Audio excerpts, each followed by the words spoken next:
Or am I impatient? It doesn't make sense. Yeah.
Let me see what we can do.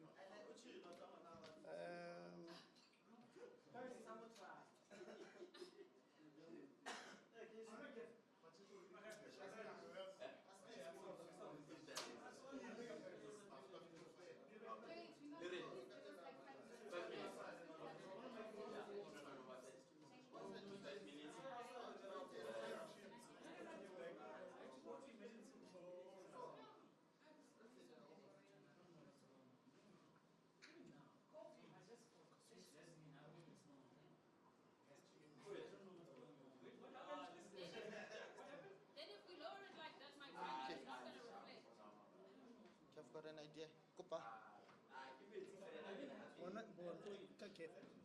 If we had a kefa, Yeah. So that's what I want to do. Regina stand the guy. That's what I got that first press. okay, thanks for it. No, but it's it. Okay. Yeah, this works, huh? Yeah.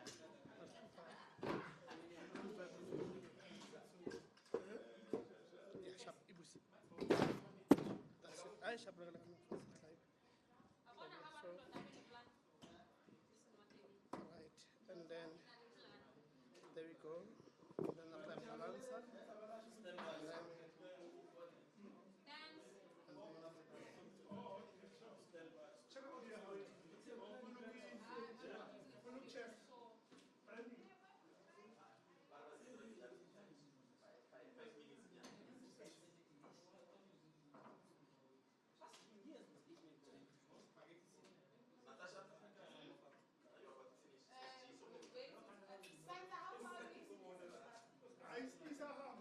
How many minutes? 2. Yeah. 2 minutes. Only 2 minutes, yeah. My thing is, please, you just quickly need to feed all these other secretaries. Yes. It's fine. 2 minutes, man. You can take full feed from me. 2 minutes, yeah. Yeah, it's fine. Okay, what time is it? After press, it's fine. We'll save the others later. Okay, no problem. Oh, you can do that.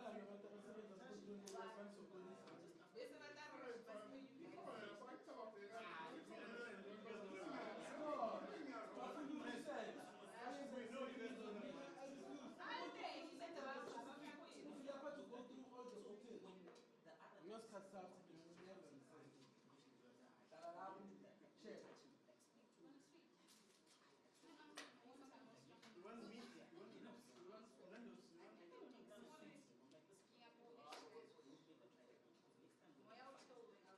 You want bread and coke? You want steaks?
We all ready? Ayo, mabafela bantu. We wonder who are those people. Okay, we are ready to start. Members of the media, thank you very much for your being here, and as well as earlier.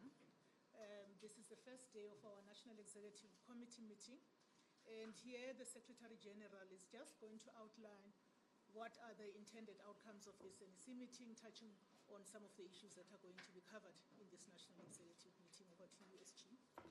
Thank you very much, spokesperson, Comrade Mahlengi, ladies and gentlemen of the media. The National Executive Committee of the African National Congress is convening its regular NEC meeting from today, Saturday, 14th of October, until Monday, the 16th of October 2023. Among the issues the NEC meeting will be considering in its discussion for purposes of making resolution towards their implementation are, as a matter of priority, those pertaining to service delivery by municipalities, provincial governments, national government departments, and state-owned enterprises. In this regard, certain employees in various ministries will make presentations on the state of service delivery pertaining their portfolios and how service delivery is being accelerated, where there are established backlogs, particularly in the context of local government. Key among issues of service delivery will be efforts towards ending load shedding, including in this regard the installation of transformers in communities where some of whom have had no electricity for several years in areas such as Soweto due to exploded transformers.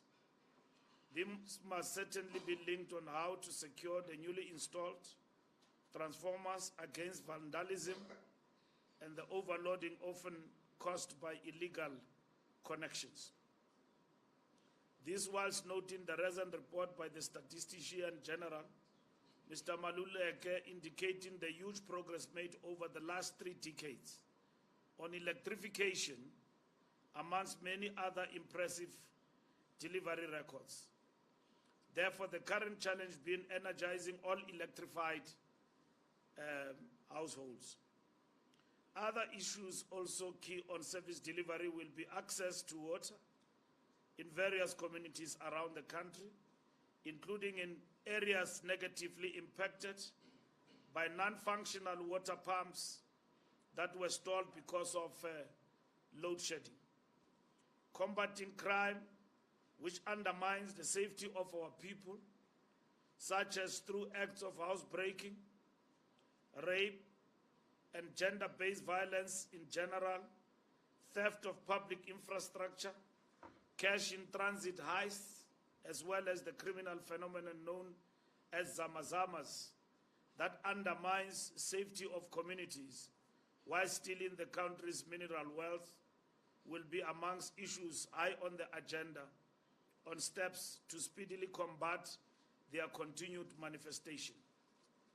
Yet another area key to service delivery will be matters pertaining transportation of passengers and goods by PRASA and Transnet respectively. This is important for the socio-economic welfare of our people and commuters in particular. The speedy refurbishment of the Transnet rail system will help remove trucks from the roads, which damages road infrastructure and adds to traffic jam and accidents.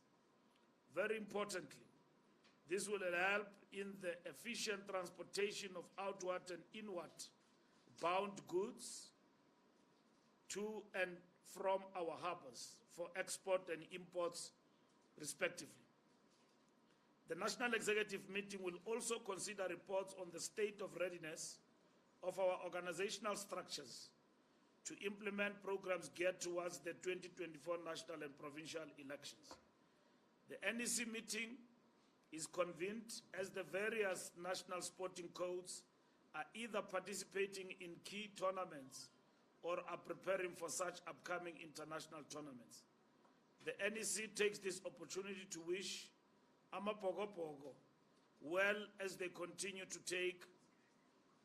make the country proud, having reached the quarterfinals of the Rugby World Cup. The NEC also wishes our cricket players well as they also continue to participate in international competitions. The NEC will also recall the sterling performances by Banyana Banyana in the recent World Cup, the excellent performance by our national netball team, and further note that Bafana Bafana are preparing themselves for AFCON next year. We wish all the sporting codes well in their endeavors. The NEC meeting will consider a report from the Sports, Arts, Culture and Recreation Ministry, headed by Comrade Zizi Kodwa, on developments around the World Anti-Doping Agency, WADA, which has been making headlines to the extent that this will affect the participation of our national team in terms of hosting the national flag.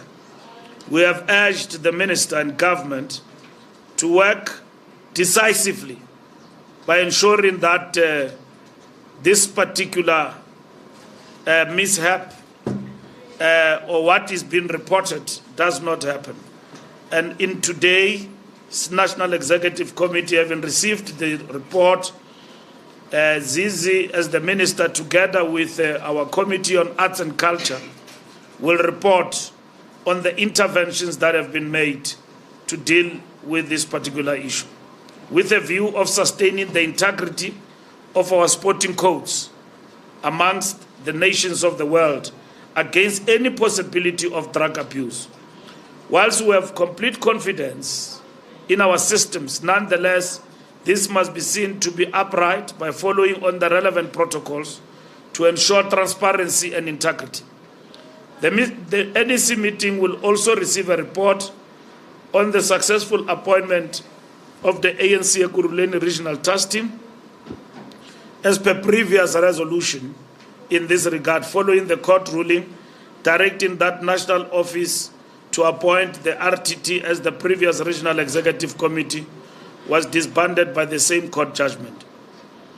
The names of the 25 comrades appointed into the Ekurhuleni task team have been inaugurated, and yesterday we had a successful meeting of all our branches in Ekurhuleni.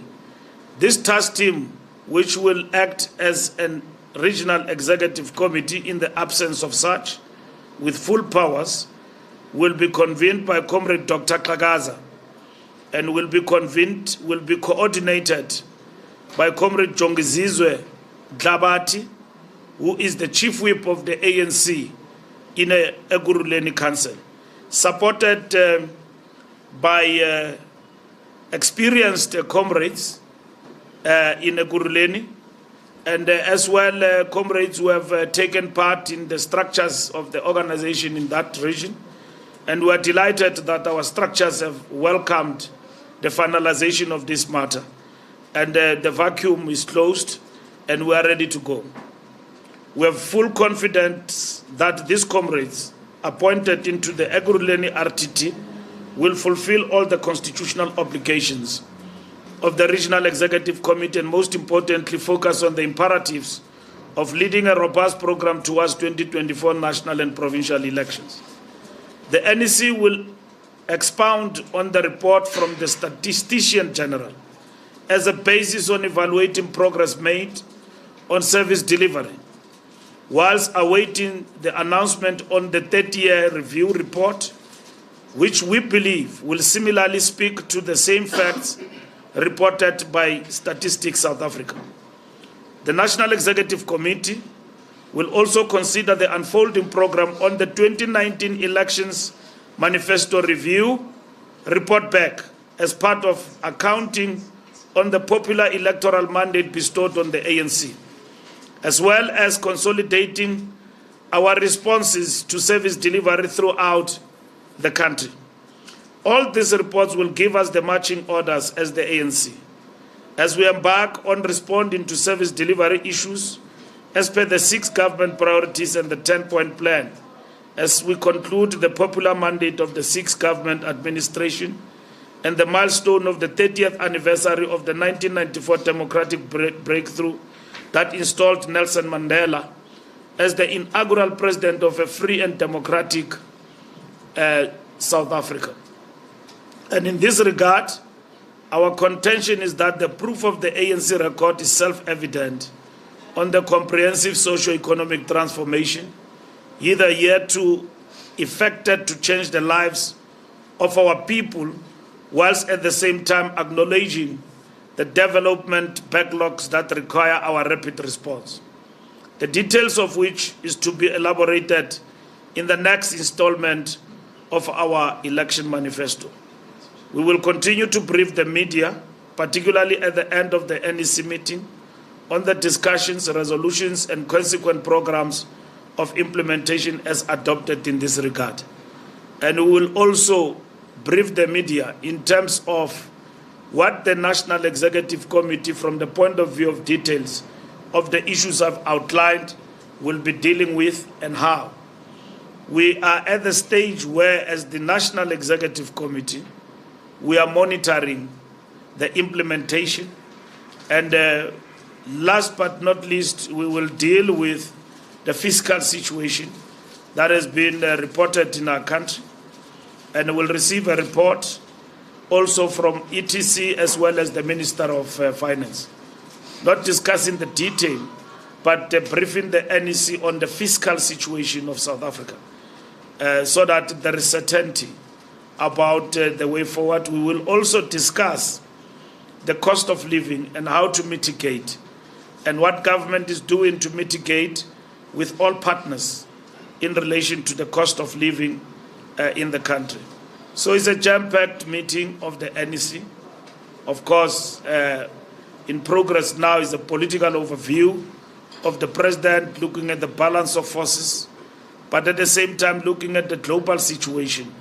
As you will have seen, our moment of solidarity as we start this National Executive Committee with Palestine, but also calling for peace in the Middle East, and calling on the world to work through the United Nations not to abandon the efforts of realization of the two-state solution between the people of Israel and Palestine. So, thank you very much. And one wish to pause there in terms of outlining the purpose of the meeting of the National Executive Committee. Over to you, spokesperson. Thank you very much, SG.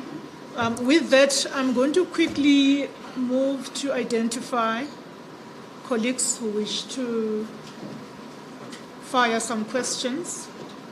I've got a hand. Is that a hand? It's going this way. It's going horizontally. So I'll start with the one that's vertical. SABC? Okay, it's Natasha Three here from SABC News. Secretary General, you touched on it briefly, that the NEC will be discussing efforts to end load shedding. What strides have you made? Because remember, during the manifesto review launch on the Saturday, when the President was actually addressing academia and editors, he had said that come 2024, he is certain that load shedding would be a thing of the past. Furthermore, you heard the comments there of former ANC President Thabo Mbeki lamenting the ANC for the failure to renew itself. Will you be discussing this issue? And also the deadline for the ANC list process is looming. I think tomorrow's the 15th, right? Tomorrow's the deadline. How far are you seeing that the ANC had actually extended that process? Yeah, thank you. Thank you very much, SABC. Yes, NCA? Thank you. Some of them have been covered by my colleague, but maybe just on service deliveries, the water situation that we're seeing, SG, there are also allegations around corruption that's done deliberately in order to get tenders. Is it something that you're hearing of as the ANC, where these service providers are deliberately damaging infrastructure in order to continue getting these water tankers? Just to add on to Natasha around President Mbeki, are you engaging him? Because he continuously makes these utterances around the renewal of the ANC. He said it in Unisa, he said it again just 2 days ago. we've heard from you, but are you talking to the former president to try and find out maybe where the issues are? Thank you very much. I'm going to take one last hand, if there is any, this side, before I come to this side. Do we have anyone this side? No, we don't. All right. Lizetta, is it your hand up or it's your colleague? Okay, I'm Dave with the SABC. Maybe just question is just a challenge to what colleagues have asked about the former president Mbeki's utterances.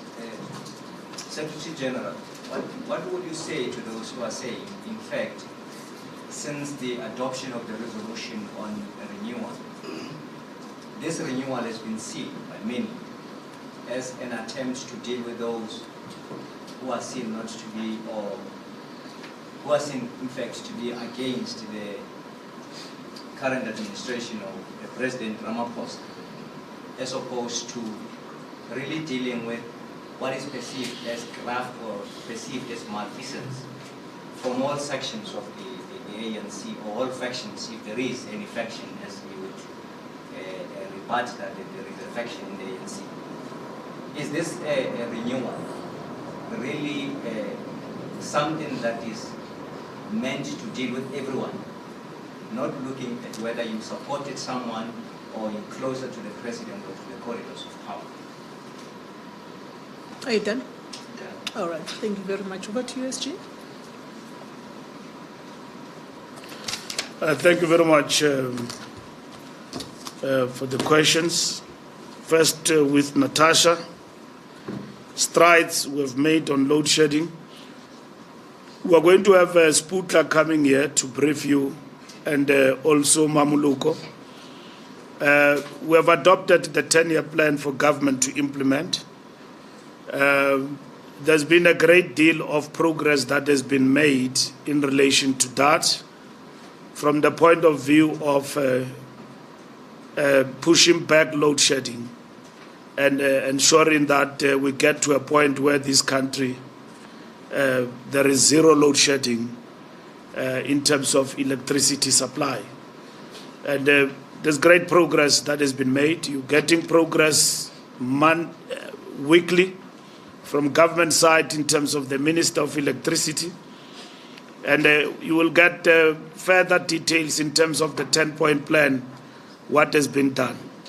As the ANC, we are still very clear that we don't have to deal with load shedding simply because there is an election.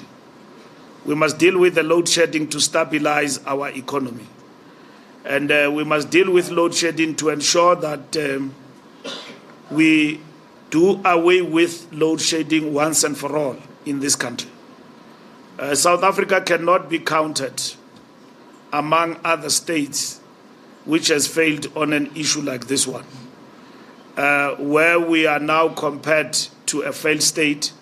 There's been a cacophony of voices that equate our country because of load shedding to some failed states model, either in the continent or elsewhere in the world.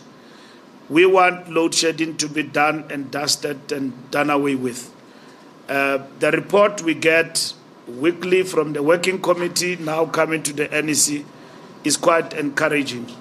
We subscribe to a mixed intervention in terms of electricity supply in the country, and all other models must be explored. And we must not close ourselves out like we did in the recent past, and then we end up in a crisis, whereas we've got the capabilities that we can implement in doing away, in ensuring that we don't realize load shedding like we have done. So you'll be briefed in detail about that, but I wish to outline the perspective that if it happens before end of the year that there is no load shedding, we'll be happy. But at the end of the day, load shedding must be done away with. Not only that, there are capital projects within ESCOM. We have rolled out, it has now been empirically proven in terms of evidence from Statistics South Africa that the account of the past 30 years of freedom will say to you that South Africans have been connected to the grid. The fact that we realize load shedding, it does not mean that electricity supply and connection of the households have not happened. In the past 30 years, it has happened. It is said that we're at 36 when we came into power. We are almost at 100% in terms of electricity connection. The people of Soweto, and including in Ekurhuleni and everywhere else in this province of Gauteng in particular, they say to us as we do the report back, we don't even know load shedding. Our problem is that we have not been connected because of vandalism of transformers and so on, and illegal connections that has happened in our backyard. And that has hampered our connectivity, which has been done by the democratic government through ESCOM. So all of this must be rectified in a way. As we kill load shedding, people say we can afford this on our own. There are different measures which, when we went to our people and talked to them, they were amenable to them. They said some of them were ready for a prepaid arrangement in that way. We have addressed issues of the liability of ESCOM, particularly for residents in the bigger townships, and bring it down. But at the same time, we have sought the people participation in relation to the solution that we have given to the people. The Minister of Electricity himself have been on the ground on these issues, and he can give you better details on the accord or the social pact that the communities are prepared to go with us in terms of in terms of electricity supply going into the future. So these are the things that we need to do. And in this meeting of the National Executive Committee, these are some of the things that we'll deal with, and we think they must not just be accelerated, but they must be addressed.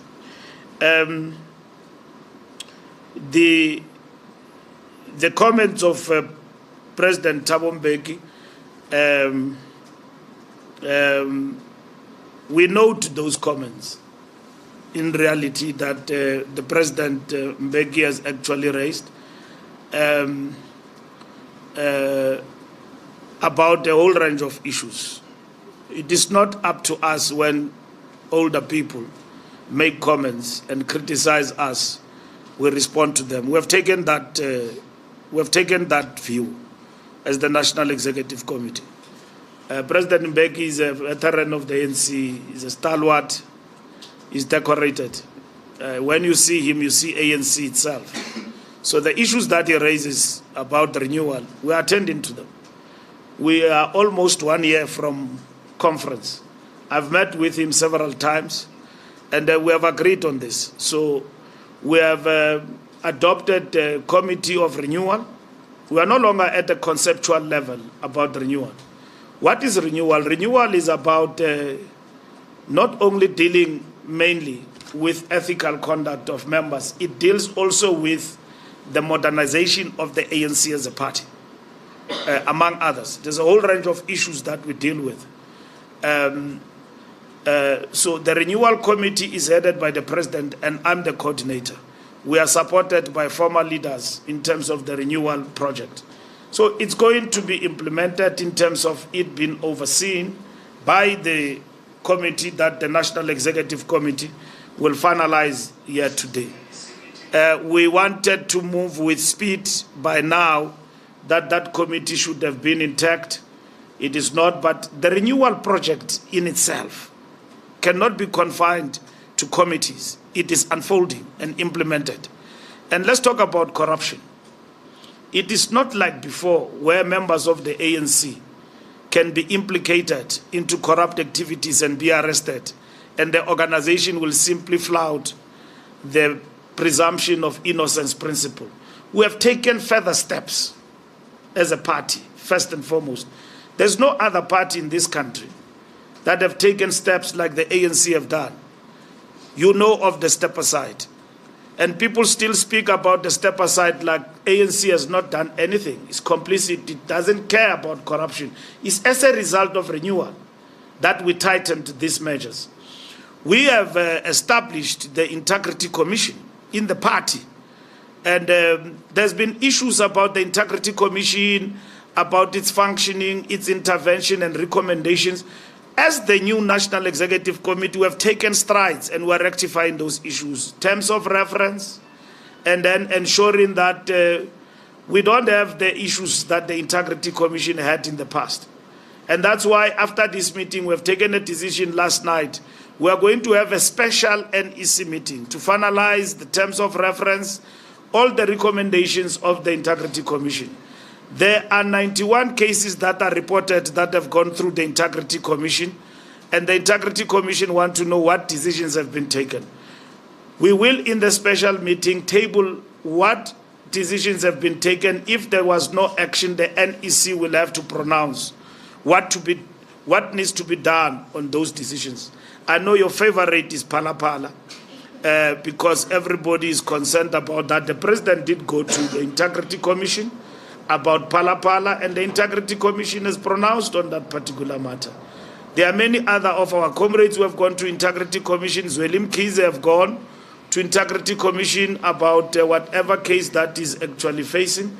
And there are people who went to the Integrity Commission, some of them who appeared before the Zondo Commission, others did not. And Integrity Commission have pronounced on those people that they must appear before the Disciplinary Committee. We have given those names to the Disciplinary Committee to consider, but there's been a backlog in terms of disciplinary processes. I'm just giving you the operational specifics of what renewal has brought to us, which was not there in the past, about the ANC. And you can compare us to anyone. Today, as a member of the ANC, you will be subjected to integrity evaluation through the Integrity Commission. As a member of the ANC, if you are arrested, you either step aside voluntarily or you will be made to step aside. There's no question about that. And this is what we have done. At the level of government, we're strengthening institutions.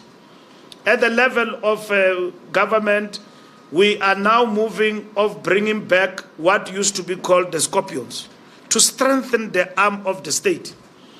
And it has gone through past cabinet. Very soon, this will be intact in our country. And we have dealt with issues of corruption and recovering money that was embezzled and misused for PPEs. People have been arrested. Monies have been recovered in billions and millions in terms of that particular work. The Fusion Center was established quickly to deal with these matters. There are individuals you never knew who benefited from the PPEs during the period of COVID-19. As we speak, are facing charges in court. Monies have been recovered. There is no holiday for criminals, but we have recognized that criminals are also sophisticated. And then they are sophisticated, they've got the resources to defend themselves and everything else, which is a requirement in terms of the law of South Africa. But nonetheless, our determination, consolidating, strengthening the institutions of the state, which we have admitted that at some point these institutions were weakened. We have worked backward to ensure that these institutions are actually strengthened. So, President Mbeki and his views about the renewal could be justified given the pace and where you want the organization to be at. And in this particular instance, if you are an organization which has got elders like him, you don't argue with them. You embrace what they say as a constructive criticism, even if they have to raise it in public, in the midst of our enemies. It's still fine with us. That's what makes the ANC better. That's what makes the ANC to win the accolade of a people's movement. Umbuto wabantu. Because everybody has got a claim to this organization. Even people who are fierce critics of the ANC, they will tell you, I was here. I was made to move a bit because of the following things were not met. To win those people back, it's important that we must listen. If you are an organization that is allergic to criticism, you will not grow, you will not even be seen to be an organization on the mend. And what we promised in our manifesto in 2019, we said we've got the good and the bad, and then we have veered away at some point. And then our people have accepted that. And this is what we need to understand going forward. So, President Mbeki and the comments and everything else, it is something that the party all the time, as we meet, like in the National Executive Committee, if such things are raised, we must attend to them. But our doors are not closed. We'll still engage. He's a member of the NEC, he has apologized from being here, and we'll still engage. And we know some of the views that he has expressed to some of us. But at the end of the day, the movement has got to consolidate and defend freedom. Otherwise, whilst we criticize each other, this freedom will go, because our enemies and our opponents, I'm using the word enemies and opponents interchangeably because the two is not the same, have increased and have become emboldened with the belief that the ANC can actually drop in this election. And in that way, the elephant will fall, because they call us an elephant. They say you must eat it piece by piece. But we are not a falling elephant. We were moving on. And we are very much determined to do the corrections as we move on. The deadline for nominations is this weekend. It's the 14th, 15th tomorrow. And then we are giving a detailed report. There's been a great improvement in terms of the nominations. But the report will tell us, and we'll give you a feedback on Tuesday, once the NEC has reflected on the NWC report on that matter, how far we have gone. ENCA, Mkunu will come here and tell you about water, and Social Transformation Committee will tell you. You will know that some of the water challenges we've got is as a result of maintenance in the municipalities. I live in Johannesburg, and I live in the suburbs. In Johannesburg, in the suburbs, that's where I live. And then even the suburbs have been affected by water shortage.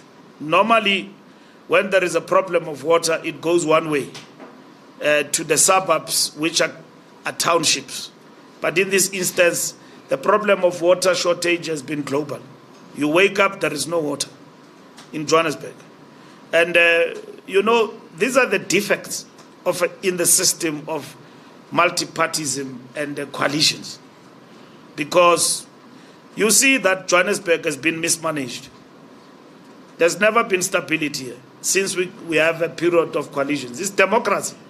But you know why? It's because when a new coalition partner come in, they want their new municipal manager. They chuck away everybody in the system. They get their own people for a quick thing. And then after 5 days, there is change in the room. The partners do not disagree. And then they change, and then there is no stability. That's why, as the ANC, we went to the coalition conference convened by the Deputy President and said, let us legislate that the party that is in majority must be allowed to form government and work with others, irrespective of whether you agree or not agree. I must not work with people. Anyway, these coalitions we've got, we are with people there who ideologically we don't share the same perspective. But we're there for convenience, looking at each other for convenience and all of that. That's the reality. But that on its own affects governance. When we went to this, others boycotted, not many. And then there was a movie there by one youngster there who heads a political party who did what he calls a walk away. Small political parties fought very hard to say that you can't bring that. You are undemocratic, will take you to court. They threatened everything. Because here in this country, in terms of the arrangement we have at local government, a party with 2 people can have a mayor of the city and call shots and become a kingmaker and all of that. And then others argue that that is the democratic outcome. But the democratic outcome that affects the will of the people. The people who voted did not give you outright majority. In self-respect and modesty, you are supposed to say, Nindinika into enkulu bantakwethu kodwa ndiyabulela. Andikange ndinikwe amandla amangaka by the people who voted for me. I'm a one-man party. Let me play in the back room. If you accommodate me, it's fine. They don't say that. They agree. I will be the mayor, it's fine. And then that is it. Now, you know, governance comes with experience. It's good when you are an opponent because you wake up and oppose and they say all sorts of things. But the taste is in the pudding, in the detail, that you've got to now govern and then you're faced with the bigger challenges. And that is what actually happens. So we need to work with everybody and then institutionalize in terms of legislation, coalition governments, how they should actually happen in our country. Now, I've seen people going everywhere in Germany, wanting to learn how coalitions must work.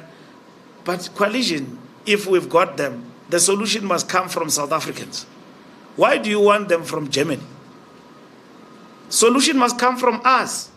We convened a convention here in this country with all political parties. We are supposed to negotiate and agree. That is the real Codesa, not moonshoot, going to the moon.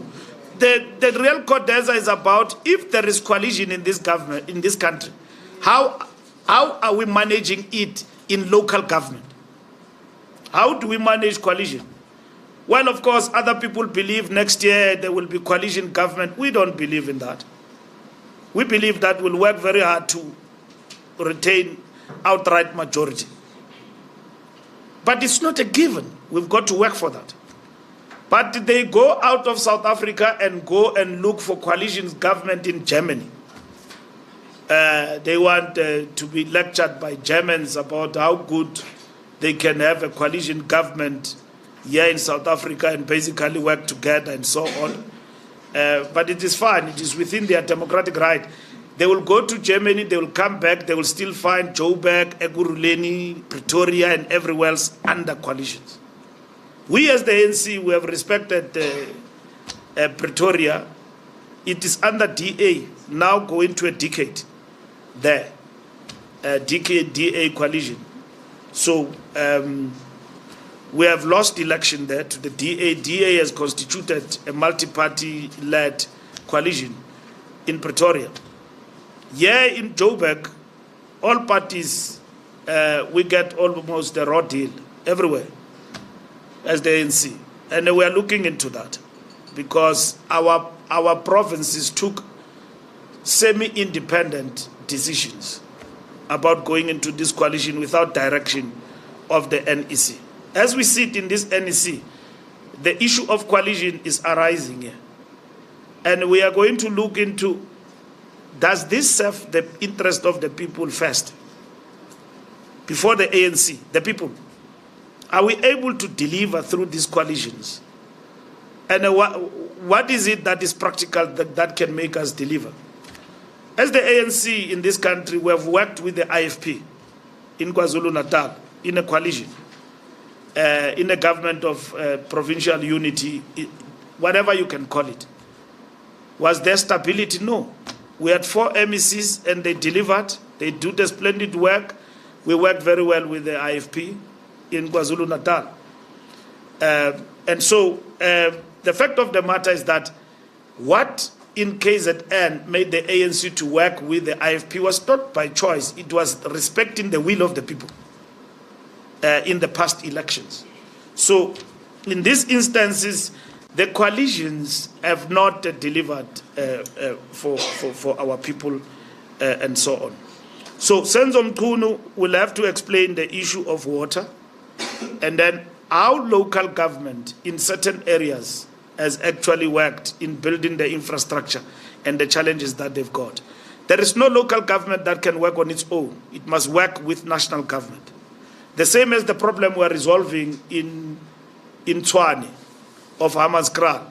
We are working there with serious between national government into intergovernmental relations, working together to sort out that issue of Rooival. that was a problem. And we've also, through the president, you have also introduced SIU to intervene to address issues of corruption decisively in that area. ENCA, I've answered the issue of Thabo Mbeki, former president. Ntebu, adoption of renewal of on ANC and renewal. I've explained renewal. Renewal means that we've got to act decisively against everybody who's affected by, allegations of corruption, and every leader of the ANC will be subjected to ethical evaluation through the Integrity Commission. And we'll give you feedback as and when these things come and act. I've said there were 91 cases that the Integrity Commission says were presented to the NEC. We have compiled the report now, looked at all those cases, and then we'll report after the special NEC meeting, which will be convened specifically to focus on integrity issues and finalize them. But over and above that, there are already cases the Integrity Commission is dealing with as we speak. Those matters will come before the NEC, will process them, and then decisions as and when they are taken, we will brief not only our members but the public as such. So I am saying to you, the program of renewal is rolling. The committee that is established is to give meaning to what we have agreed as parameters and follow up on a program of action for renewal that needs to be implemented. So that's what we are doing going forward. Thank you very much, SG. I was about to wrap up for SG to go back to the NEC. I do see hands. I'm going to ask yourselves, colleagues, to really keep it succinct in the interest of time. Lizera over there and Cde at the back. Just a couple of matters, Mbalula. One is on National Treasury. And Mamukolo Kubai said to me, I think it was 2 weeks back, that National Treasury was attempting to usurp the president's powers with its proposals around cutting back cost management. Has the ANC had any engagements around that? And will the ANC have engagements around that in this NEC meeting? In terms of the proposal by Pravin Gordhan for SOEs to have one holding company, given that it has implications to the resolution that you made in 2022, has there been discussions, at least at the level of the NWC, and what were those discussions? Can you tell us what exactly was the recommendation, if there was one, to the NEC in terms of that? Mr. Gordhan again has been called by former board members as someone who meddles, someone who interferes in processes at ESCOM. Is there going to be discussions around that? Is the ANC concerned at all with these allegations or these claims by board members? And with the DC, you once said that those who are implicated in state capture and who did not go to the Integrity Committee would be going to a DC. What, if any, if you have an update around that? Are they going? Are they still going? Has there been any updates around that? And if not, if none of them have gone to a DC, are you not at all concerned that, given that you're going to an election next year, that you are the snail's pace in which you are implementing renewal will affect you at the elections? Thank you. Thank you, Lizetta. Cde? Thank you. Just 2 very quick ones. One also linked to Pravin Gordhan. One of the issues that happened around the former minister for the still minister around the minister. I apologize. One of the issues that happened around the minister towards the end of last year was this back and forth about when he briefs the ANC about what's happening, the subcommittee about what the state of ESCOM is. Often the ANC been taken by surprise, like the rest of the country when it comes to use of load shedding, when we hit particular stages. Has that improved in terms of the communication? How's that being navigated and having a deployee of the ANC speak to the ANC. I mean, you yourself have expressed some concern around the pace in terms of what needs to be done with those particular, with the SOEs. And then secondly, you speak about coalitions, and again, you say here the issue of whether or not they're serving the ANC or serving the people. I feel like that's a debate that's been happening for a long time, a question. A few months ago, in this very room, David Makura spoke about the concern that some of the coalition agreements are really just about contracts and not about the people. That's an assessment that the ANC has already made. Why is it that you're still asking this question? Is it about the ANC or is it about the people? Surely, by now, you know the answer. And that flowing from that should be some action. I feel like the ANC is stuck asking this one question, while your regions, where these agreements are happening, are speaking out. There are open letters. Ekuruleni says there are problems. You've acknowledged it. Why does it feel like the ANC is still stuck asking a question that's long answered? Thank you. Thank you very much. We're going to end it off on that note. Back to you, SG. Thank you very much once more for the questions. The National Treasury usurping the powers of the President, we have passed that stage right now. I think you wrote that article 3 weeks back. And we have passed that stage. We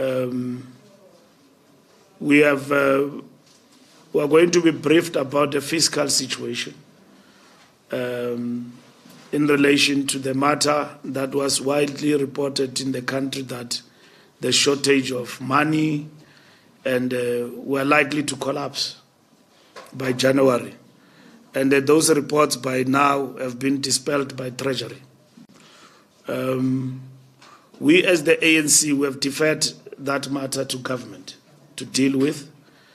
We will be briefed here in this meeting by Minister Enoch Godongwana, and also through our subcommittee. And Mamluko will also speak to you here in terms of cost of living as well as a fiscal situation, about how we are handling those particular issues.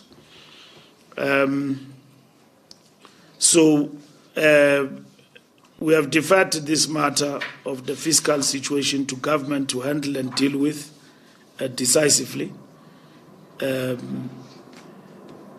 So we leave it at that point, that National Treasury is handling the matters.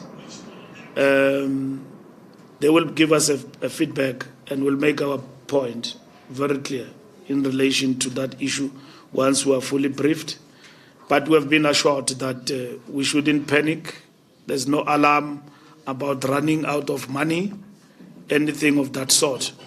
With regard to the challenges that we are faced, it has been said that we need to pause and reprioritize. We've got a mandate to the South Africans. We have said to them we will do the following things. So if we say there is no money to do certain things, we need to be transparent to say this is how government reprioritize. And we're moving towards a medium-term budget statement. That in itself will tell us a story of where are we in terms of the fiscal situation in the country. So we will be briefed in this meeting, and then we will also give our perspective in relation to how we think should be the way forward on this particular issue, ourselves and the broader tripartite alliance. Pravin's proposals, the Minister Pravin will also present on Monday on the state of SOEs and so on. We've got no mandate we gave to people to sell SOEs. We want them to be viable.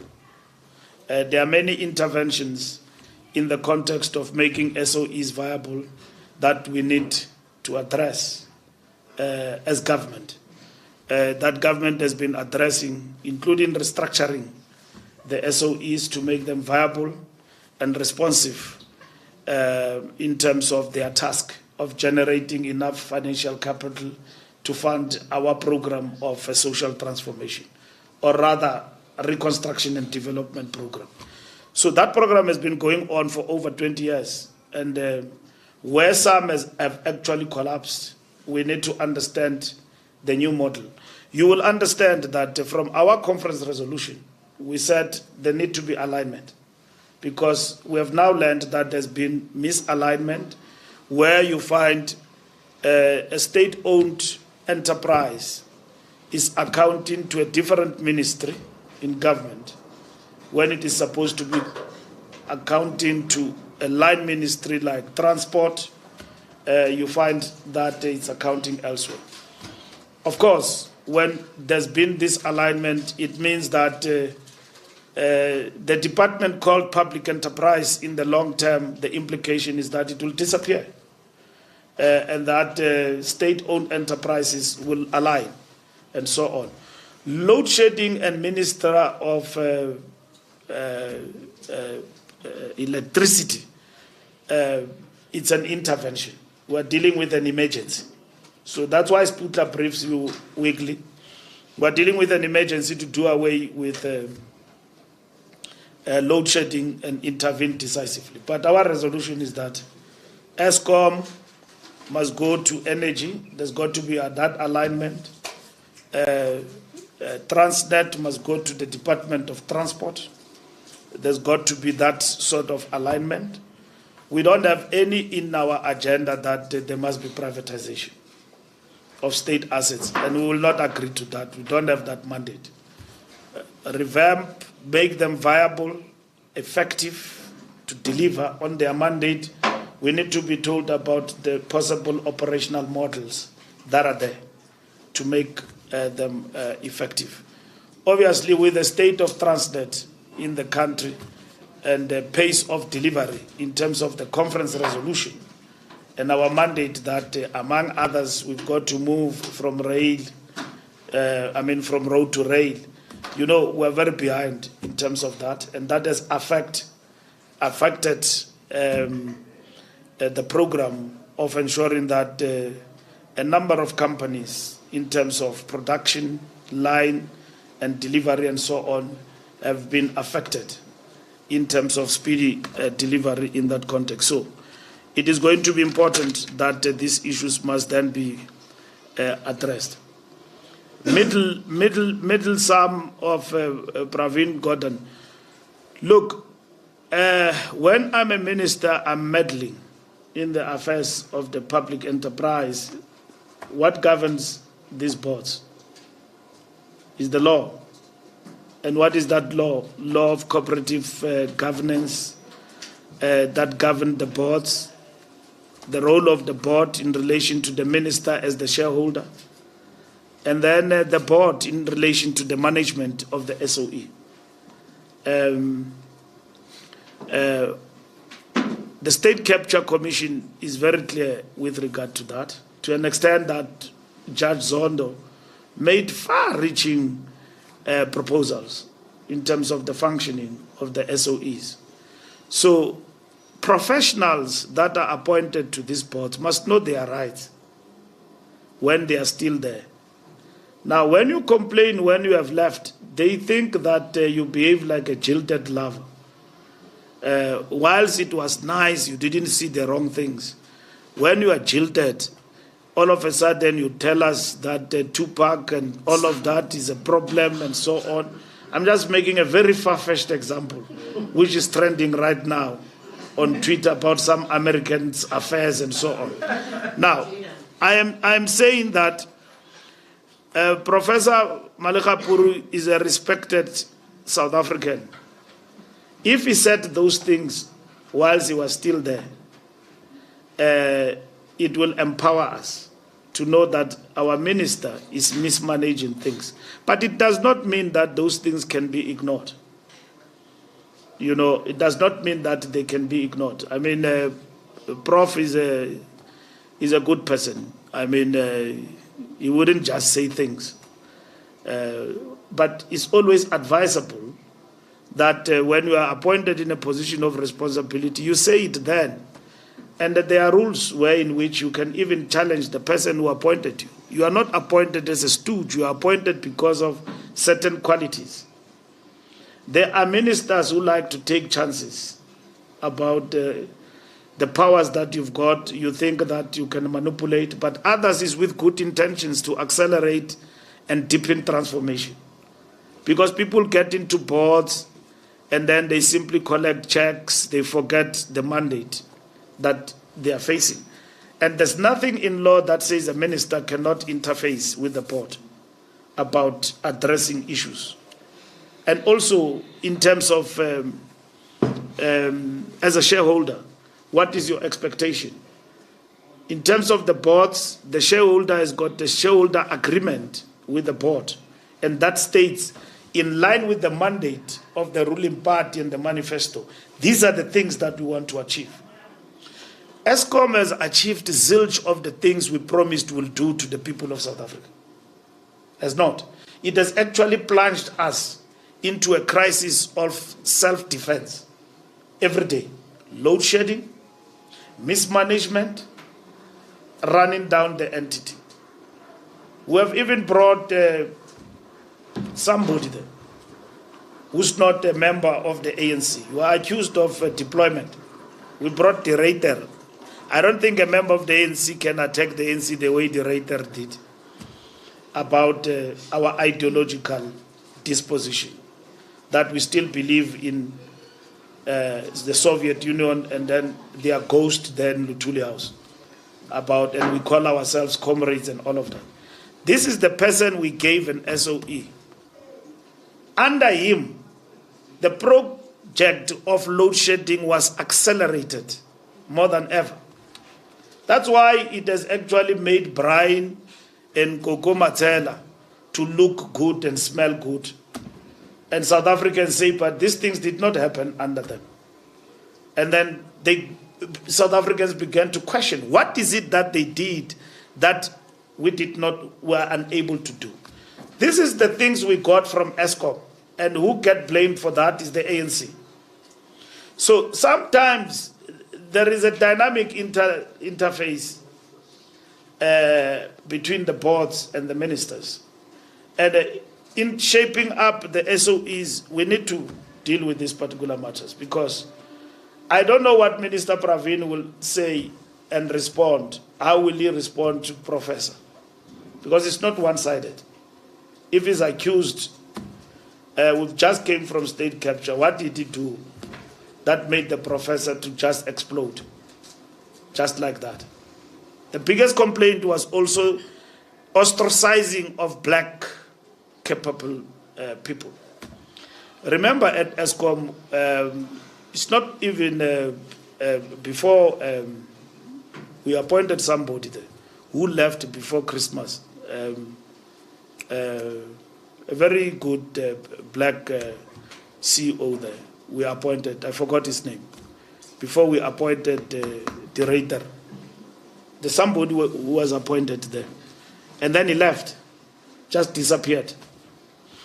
And then came the Reiter, and then that's it. To date, we have not as yet appointed. So these are issues that must be attended to. We'll get the report in terms of the meeting and how we are dealing with SOEs and so on, because we've got to provide the answers in terms of these issues. The state capture DC matters have been dealt with. They've been deferred to once the DC, I mean, we've got a lot of people who appeared before state capture and who have not gone to the Integrity Commission. So once that is done, we will then announce accordingly. Communication, Cde, on ESCOM and load shedding. I think I've covered part of your questions in my response to Lizeka. But we are not impressed, because we thought that this board of Makwana has brought stability. There was at least some semblance of good governance going on there. And the focus was beginning to build around the challenge. And then boom, we've got this particular challenge. But nonetheless, that matter is dealt with, and the ANC did get a brief on these particular matters, and some of these issues are being implemented. So there's nothing that we can say it's a crisis at the present moment. The minister will be here. He will brief the NEC on the SOEs and the strategic intervention that government is making. But none of those include the issue of privatization, as it has been reported.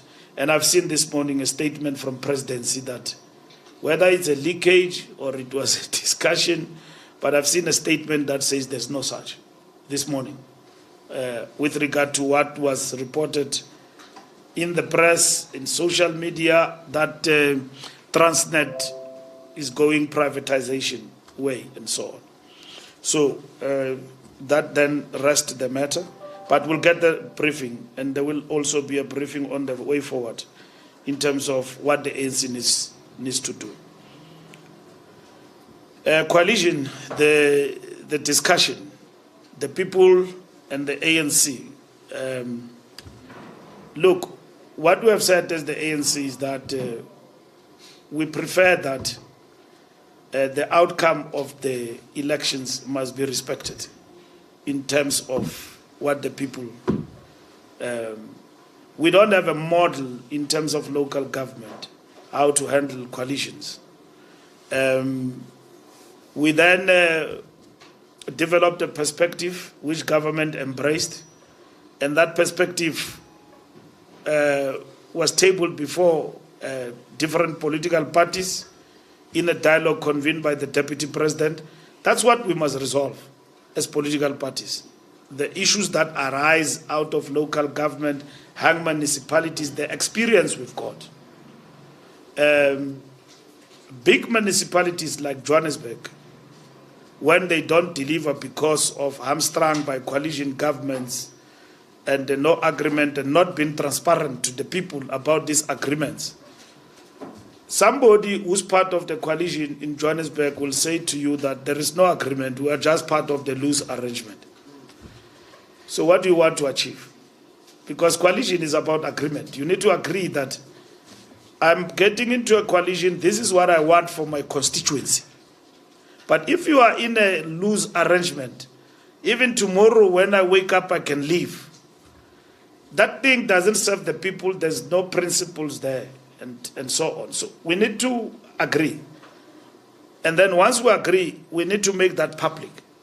That we are going to work with the EFF on the following agreement. Society knows about it.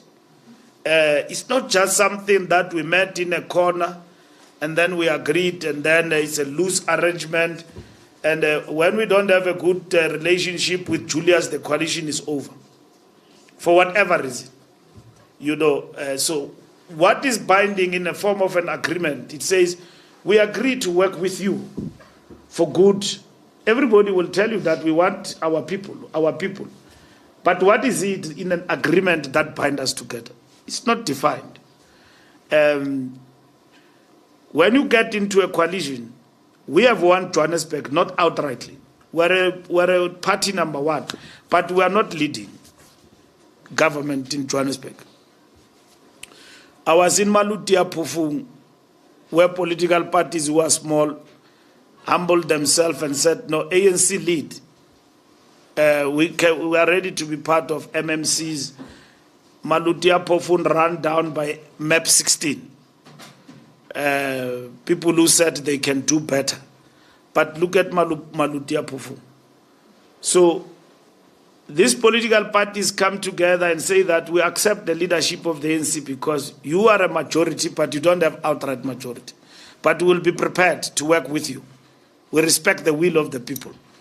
That's the sort of model that we're talking about.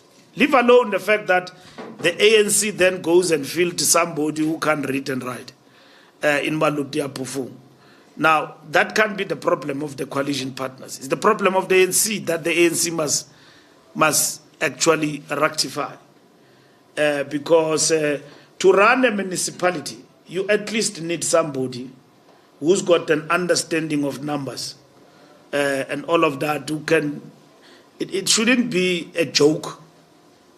You know my sister at home, my sister is a member of the ANC, very active. I can imagine one day she become a councillor, and then being a councillor, the ANC nominated to become a speaker of parliament, and then or a mayor, my sister.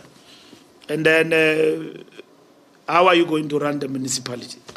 You can't, because you don't have the capabilities to basically run the municipality. So a responsible organization will look into those things and make a determination about who then must lead in those municipalities, rather than it becoming a joke of social media. Look at the ANC mayor and all of that. We know our capabilities, each one according to their capabilities, and give the best, at least close, who understand, who can lead.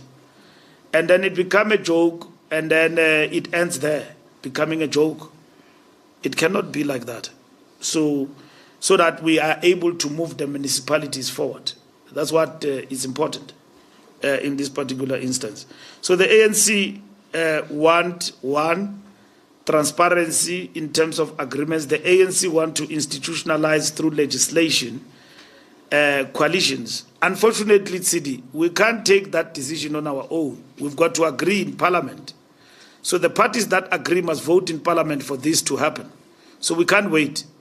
If we agree with everybody that this is the way to go, we must go.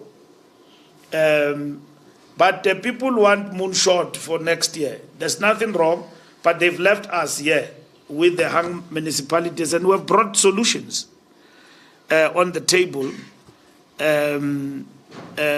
We have also, in terms of hung municipalities, spoken about the concept of grand coalitions. And then you asked, what is grand coalition? Grand coalition means you have not won a municipality, but you can work with people on the basis of the numbers that you are a majority. And then others can come to the party and you run at the municipality. There will not be any destabilization there. And then you need to agree, like we say in our perspective, that we must allow civil service management of municipalities to be not to be affected by the outcome of the democratic elections. That when you have won an election in Johannesburg, it doesn't always lead to the change of management. Like, we will leave government if we lose. It doesn't mean that you will dismiss the DG and all the people who are employed as civil servants there. It doesn't work like that. In municipalities, it is very easy to change people. Because in municipalities like Johannesburg, when you move this coalition and the next one is coming, it means the new management will come with the new coalition partners. That's what happens. So all of those things affect service delivery. They affect service delivery. So in our perspective, we are saying all of those must be kept. We must stop that sort of, disintegration of our municipalities by way of introducing legislation that will make us not to have the crisis that we see all over the place. Thank you very much. Just